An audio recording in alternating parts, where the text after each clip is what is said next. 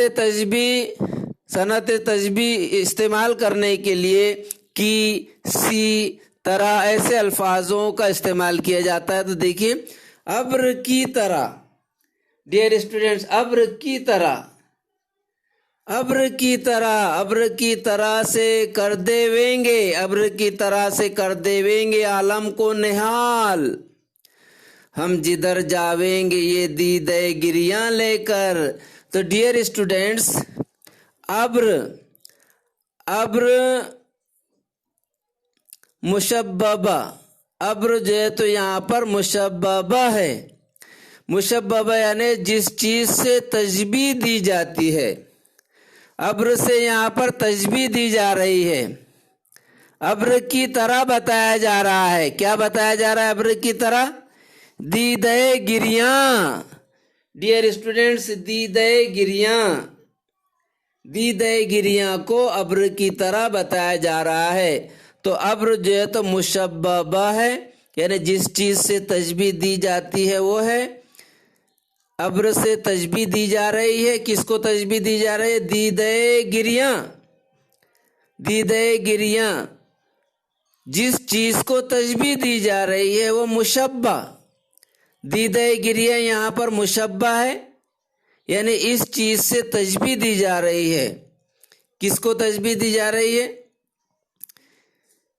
کس سے تشبیہ دی جا رہی ہے؟ ابر سے۔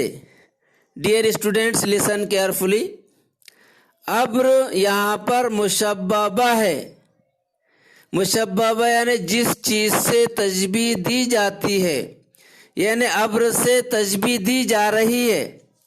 اور دیدے گریاں کیا ہے؟ مشبہ ہے، یہ مشبہ یعنی جس چیز کو تشبیہ دی جاتی ہے، یہاں پر دیدے گریاں کو تشبیہ دی جا رہی ہے ابر سے۔ تو چنانچہ یہ شعر صنعت تشبیہ کا شعر ہے۔ اب اس میں صنعت تلمی، اس غزل میں صنعت تلمی کا شعر تلاش کیجیے۔ صنعت تلمی، جس شعر میں کسی تاریخی واقعے، حادثے، قصے، کہانی کی طرف اشارہ کیا جائے تو وہ صنعت تلمی کہلاتا ہے۔ چنانچہ یہاں پر ملک سلیمان استعمال کیا گیا ہے۔ ڈیئر اسٹوڈینٹس، تو یہ حضرت سلیمان علیہ السلام کی حکومت کی جانب اشارہ ہے، اس لیے یہ شعر صنعت تلمی کا شعر ہے۔ بلند اور مترنم آواز میں پڑھیے بیٹا۔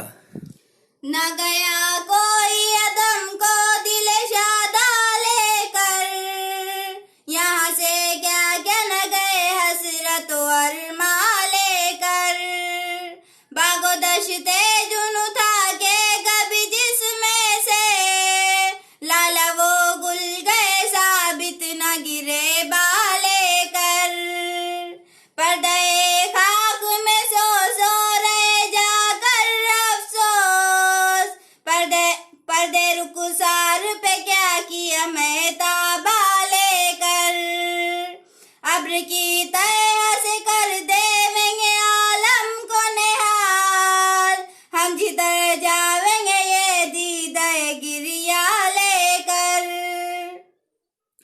پھر گئی سوئے اسیران قفس باد صبا،